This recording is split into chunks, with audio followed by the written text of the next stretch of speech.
So kaya dahil area mga din no, sakop ni sa Alabil. So update na mga doy, kaya di am gihimo nga task force para sa reconductoring, para sa pag-upgrade sa atong linya mga doy. Gikan sa 1.0 nag-upgrade ta og 4.0. Kung mapansin nyo mga doy, karang sinumpayan dra, karang gamay mao na atong dating nga wire nga 1.0. So kana iyang kasumpay mao nang 4.0 nga bago atong wire. Og mapansin atong lineman dra mga doy, dra siya mag dead end. So ginapadayon lang pagbira mga doy no, hantod sa maabot siya ito sa atong poste nga dead end.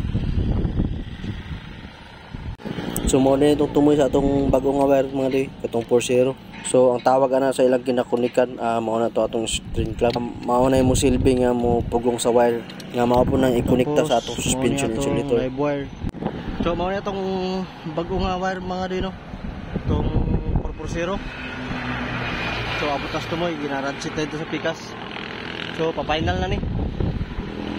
Ready na lang sa ita. So mapansin nyo mga doy, mao din itong secondary bracket. So dire gyud na paagi atong secondary line mga doy no, nga nagabultahe og 220 volts. So sa karon lahi ang function ato asang gamiton sa atong primary line mga doy, para pagbira sa atong primary line dili siya gahi kay birahon. Itong bracket sa atong secondary ibutang siya dire para kung kaso nga pagkuyod, di siya mo sad-sad sa itong arm, tapos bumok siya birahon kay mo ano lang tuyok. Kaniday nahitabo na burnout mga doy no, ngagikan 8 AM to 4 PM. So schedule siya nga 8 hours na pagka burnout. Tungod din ni mga doy sa pag-maintenance sa atong power transformer sa substation.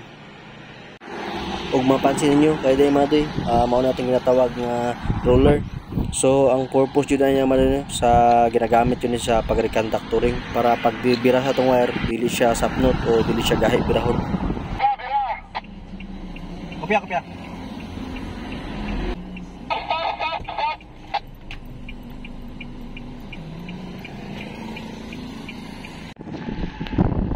So mapansin niyo sa kasakyanan mga doy, mao na po na mosunod og bira karon. So kay layo naman tong isa ka sakyanan, sa gabal na kay sa highway ang wire.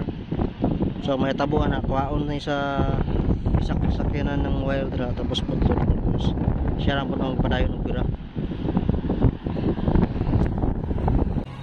Nar putol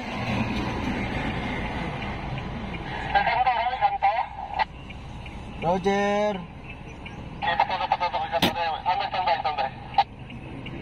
Tubigo. Mapansin nyo doy, karang mga gataas og galo ang ginaminaan na o basta gaan ang sinyas bira. Pagsababa naman area pag tuyok ang sinyas, mao na siyang stop. So mao na ang sign sa among mga lineman kay di man may magkadungganay. So karaan lang among ginasinyas. So mao na sitwasyon naman sa taas mga doy. Lingkod na lang dito, tapos nakalat na mo wire nga maano.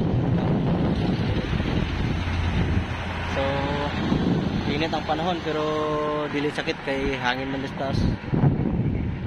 So mao na ang among buhay lineman.